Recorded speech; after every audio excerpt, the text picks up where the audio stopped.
کیا آپ نے کبھی رات کے آخری پہر سجدے میں گر کر کہا ہے، یا اللہ اب تو دے دے، کب تک انتظار کرائے گا تو؟ آنسو گرتے رہے، ہاتھ اٹھے رہے، دعائیں لوٹتی رہیں، اور دل میں ایک سوال چپکے سے زہر بن کر اتر گیا، اگر اللہ مجھ سے محبت کرتا ہے تو میری دعا قبول ہونے میں اتنی دیر کیوں؟ آج میں تمہیں وہ راز بتانے جا رہی ہوں جو صرف ٹوٹے دلوں کو بتایا جاتا ہے، جو ہر کسی کو نہیں سمجھ آتا۔ السلام علیکم دوستو، آج ہم اس سوال پر بات کریں گے جو ہر مومن کے دل میں کبھی نہ کبھی اٹھتا ہے، اللہ دینے میں دیر کیوں کرتا ہے؟ اور اس سوال کا جواب میں اپنی طرف سے نہیں بلکہ سرتاج الاولیاء قطب ربانی حضرت شیخ عبد القادر جیلانی غوث اعظم رحمۃ اللہ علیہ کی روحانی تعلیمات کی روشنی میں دوں گی۔ میرے دوستو، سب سے پہلے یہ بات دل میں اتار لو، اللہ کا چپ رہنا اس کا انکار نہیں ہوتا۔ ہم انسان ہیں، ہمیں ترنت چاہیے، ابھی چاہیے، جیسے ہم موبائل پر آرڈر کریں اور ڈیلیوری فوراً ہو جائے، لیکن اللہ کوئی مشین نہیں، وہ رب ہے، وہ پالنے والا ہے، وہ تربیت کرنے والا ہے۔ غوث اعظم فرماتے ہیں، بندہ جب دعا کرتا ہے اور اللہ دیر کرتا ہے تو سمجھ لو وہ تمہیں خالی ہاتھ نہیں بلکہ بھرا ہوا دل دینا چاہتا ہے۔ آپ نے کبھی سوچا ہے کیوں کچھ چیزیں مل کر بھی ہمیں سکون نہیں دیتی؟ کیوں کچھ رشتے مل کر بھی ٹوٹ جاتے ہیں؟ کیوں کچھ دولت مل کر بھی بوجھ بن جاتی ہے؟ کیونکہ نعمت سے پہلے دل کا تیار ہونا ضروری ہے۔ اگر اللہ تمہیں وہ دے دے جس کے لیے تمہارا دل تیار نہیں تو وہی نعمت تمہاری تباہی بن جاتی ہے۔ غوث اعظم رحمۃ اللہ علیہ فرماتے ہیں، اللہ اپنے بندوں کو پہلے توڑتا ہے، پھر جوڑتا ہے، اور پھر اسے وہ دیتا ہے جو اس کی روح سنبھال سکے۔ کبھی کبھی دعا دیر سے اس لیے بھی قبول ہوتی ہے کیونکہ اللہ تمہاری آواز پسند کرتا ہے۔ دوستو، یہ بات سن کر شاید تمہاری آنکھوں سے آنسو نکل آئیں۔ اللہ کو تمہاری دعا کی آواز پسند آ گئی ہے، اس لیے وہ تمہیں بار بار اپنے در پر بلا رہا ہے۔ اگر وہ تمہیں ایک بار میں دے دیتا تو شاید تم پھر کبھی سجدے میں نہ جھکتے۔ غوث اعظم کہتے ہیں، جسے اللہ سے بات کرنا اچھا لگ جائے اس کی دعا دیر سے قبول ہوتی ہے تاکہ رشتہ ٹوٹنے نہ پائے۔ ہم سمجھتے ہیں اب دیر ہو گئی، لیکن اللہ کہتا ہے ابھی وقت پورا نہیں ہوا۔ ہم چاہتے ہیں آج، اللہ چاہتا ہے صحیح وقت پر، کیونکہ جو چیز وقت سے پہلے ملے وہ اکثر درد بن جاتی ہے۔ غوث اعظم فرماتے ہیں، صبر کے بنا ملی نعمت شکر چھین لیتی ہے۔ یہ بات بہت کم لوگ سمجھتے ہیں۔ جس چیز کے لیے تم رو رہے ہو شاید اسی سے اللہ تمہیں بچا رہا ہو، کیونکہ اللہ صرف تمہارا آج نہیں تمہارا انجام دیکھتا ہے۔ جو تمہیں اچھا لگ رہا ہے وہ تمہارے لیے زہر بھی ہو سکتا ہے۔ جب تک انسان کے دل میں زندہ رہتی ہے اللہ کی رحمت پوری طرح نہیں اترتی۔ ہم دعا کرتے ہیں، یا اللہ میری مشکل دور کر دے، یا اللہ مجھے دے دے، یا اللہ میرا کام کر دے، لیکن دل کے کسی کونے میں اب بھی یہ چھپا ہوتا ہے، میں نے اتنی دعا کی ہے، اب تو ملنا ہی چاہیے۔ یہیں سے دیر شروع ہوتی ہے۔ غوث اعظم رحمۃ اللہ علیہ فرماتے ہیں، جب تک بندہ اپنی عبادت کو سودا سمجھتا ہے اللہ کی رحمت اس سے پرے رہتی ہے۔ اللہ چاہتا ہے کہ تم مانگنے والے نہیں سونپ دینے والے بن جاؤ۔ جس دن تمہارا دل کہہ دے یا اللہ دے یا نہ دے تو ہی کافی ہے، اسی دن دیر ختم ہونے لگتی ہے۔ دوستو، جس چیز کے لیے تم رو رہے ہو وہ صرف نعمت نہیں ذمہ داری بھی ہے۔ شادی ایک ذمہ داری ہے، اولاد ایک ذمہ داری ہے، دولت جواب دہی ہے، مقام حساب دے گا۔ اگر اللہ تمہیں کمزور حالت میں دے دے تو وہی چیز تمہیں کچل دے گی۔ اس لیے اللہ پہلے صبر دیتا ہے، پھر سکون، پہلے امتحان دیتا ہے، پھر انعام۔ جسے اللہ بڑا بنانا چاہتا ہے اسے دیر کے اسکول سے گزارتا ہے۔ یہ بہت گہری بات ہے، دھیان سے سننا۔ ہر دعا فوراً زمین پر نہیں اترتی، کچھ دعائیں آسمان پر روک لی جاتی ہیں تاکہ قیامت کے دن تمہیں شرمندہ نہ ہونا پڑے، تمہارا درجہ اونچا کیا جائے، تمہارے گناہ کاٹے جائیں۔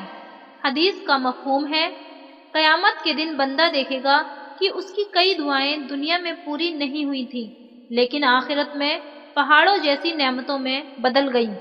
تب وہ کہے گا کاش میری کوئی دعا دنیا میں قبول ہی نہ ہوئی ہوتی۔ اگر تمہاری ہر دعا فوراً قبول ہو جاتی تو کیا تم تہجد میں اٹھتے، آنکھوں سے آنسو بہاتے، ٹوٹے دل سے یا اللہ کہتے؟ نہیں، درد انسان کو اللہ کے سب سے قریب لے جاتا ہے۔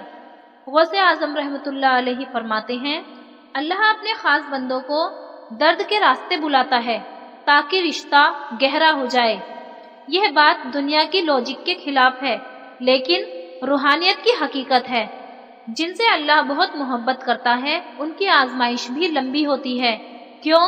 کیونکہ وہ انہیں دوسروں سے الگ کرنا چاہتا ہے، وہ انہیں عام نہیں خاص بنانا چاہتا ہے، وہ انہیں ٹوٹ کر جڑنا سکھانا چاہتا ہے۔ جسے اللہ اپنا بنا لے اسے دنیا سے دیر تک خالی رکھتا ہے۔ دوستو یاد رکھنا، اللہ جب دیتا ہے تو حساب سے نہیں رحمت سے دیتا ہے۔ اتنا دیتا ہے کہ آنکھیں سجدے میں جھک جاتی ہیں، زبان شکر میں تھک جاتی ہے، دل کہہ اٹھتا ہے یا اللہ میں نے تو اتنا مانگا بھی نہیں تھا، اور تب تم خود کہو گے یا اللہ اگر پتا ہوتا کہ اتنا دینا تھا تو میں اور صبر کر لیتا۔ دوستو اگر آج بھی دعا ادھوری ہے، راستہ بند ہے، دل تھکا ہوا ہے تو یہ مت سمجھنا کہ اللہ ناراض ہے، یہ سمجھنا کہ اللہ تمہیں تیار کر رہا ہے۔ اور جب اللہ اپنے بندے کی دعا کو قبول کرتا ہے تو اسے کچھ خاص نشانیاں دکھاتا ہے۔ دعا قبول ہونے سے پہلے کی 3 بڑی نشانیاں۔ اللہ جب دینے کا فیصلہ کر لیتا ہے تو بندے کو پہلے اندر سے بدل دیتا ہے۔ نمبر 1، دل کا ٹوٹ جانا۔ جب تم روتے ہو لیکن شکایت نہیں کرتے، سوال کرتے ہو لیکن بدگمانی نہیں رکھتے تو سمجھ لو اللہ تمہارے دل کو اپنے لیے خالی کر رہا ہے۔ غوث اعظم فرماتے ہیں دل جب پوری طرح ٹوٹ جائے تو اللہ کے نور کے اترنے کی جگہ بنتی ہے۔ نمبر 2، صبر آسان لگنے لگے۔ پہلے تم کہتے تھے اب اور نہیں سہ سکتا، اور اب تم کہتے ہو جو بھی ہے اللہ کی مرضی ہے۔ یہ بدلاؤ دیر کا نہیں قبولیت کا پیغام ہے۔ نمبر 3، دعا بدل جائے۔ پہلے دعا تھی یا اللہ مجھے یہ دے دے، اب دعا بن جاتی ہے یا اللہ اگر اس میں میرا بھلا ہے تو آسان کر دے ورنہ میرے دل کو راضی کر دے۔ جس دن تمہاری دعا میں راضی ہونا آ جائے اس دن اللہ کی رحمت تیز ہو جاتی ہے۔ غوث اعظم کا دل ہلا دینے والا ایک خاص واقعہ۔ ایک بار ایک شخص حضرت غوث اعظم رحمت اللہ علیہ کے پاس آیا، آنکھوں میں آنسو، چہرے پر مایوسی اور دل میں سوال، حضور میں 20 سال سے دعا کر رہا ہوں لیکن میری دعا قبول نہیں ہوئی۔ غوث اعظم نے اس کی طرف دیکھا اور فرمایا کیا تو نے کبھی اللہ سے دعا کی ہے کہ اگر وہ چیز تیرے لیے بری ہے تو نہ ملے؟ وہ شخص خاموش ہو گیا۔ پھر غوث اعظم نے فرمایا اللہ نے تیری دعا اس لیے روکی کیونکہ تو اس نعمت کے بعد دور ہو جاتا، اور پھر وہ جملہ جو دل کو چیر دیتا ہے، اللہ نے تجھے اپنے پاس بچا کر رکھا اور تو شکایت کرتا رہا۔ کچھ ہی وقت میں وہ شخص دنیا سے بے نیاز اور اللہ کا قریبی بندہ بن گیا۔ دوستو ہر کسی کو ہر چیز نہیں ملتی، دیر ہر کسی کو نہیں ملتی، دیر ملتی ہے جنہیں اللہ خاص بناتا ہے، جنہیں وہ دنیا سے نکالنا چاہتا ہے، جنہیں وہ اپنا بنانا چاہتا ہے۔ غوث اعظم کہتے ہیں جسے اللہ سے ملانا ہو اسے دنیا میں دیر کرواتا ہے۔ یاد رکھنا جب اللہ دے گا تو لوگ پوچھیں گے اتنا صبر کیسے کیا، تو تمہاری کہانی دوسروں کے لیے ایک سبق بنے گی، تو تمہارا درد کسی اور کی دعا بنے گا اور تم کہو گے میں ٹوٹا تھا لیکن اللہ نے مجھے بکھرنے نہیں دیا۔ دوستو اگر آج تمہاری دعا ادھوری ہے، تمہارا دل بھاری ہے، تمہاری آنکھیں نم ہیں، تو یہ سمجھ لو اللہ تمہیں نظر انداز نہیں کر رہا بلکہ تیار کر رہا ہے۔ آج ابھی اسی وقت ایک کام کرو، موبائل سائڈ میں رکھو، دل سے ایک سجدہ کرو اور بس یہ کہو، یا اللہ میں راضی ہوں تیرے ہر فیصلے پر، بس مجھے اپنے سے دور مت کرنا۔ یقین مانو جس نے اللہ کو پا لیا اس نے سب پا لیا۔ دوستو، اللہ دیر کرتا ہے کیونکہ وہ تمہیں کھونا نہیں چاہتا۔ اگر یہ ویڈیو تمہارے دل کو چھو گئی ہو تو اسے آگے پہنچاؤ، شاید کسی ٹوٹے دل کو آج صبر مل جائے اور کوئی اللہ سے پھر جڑ جائے۔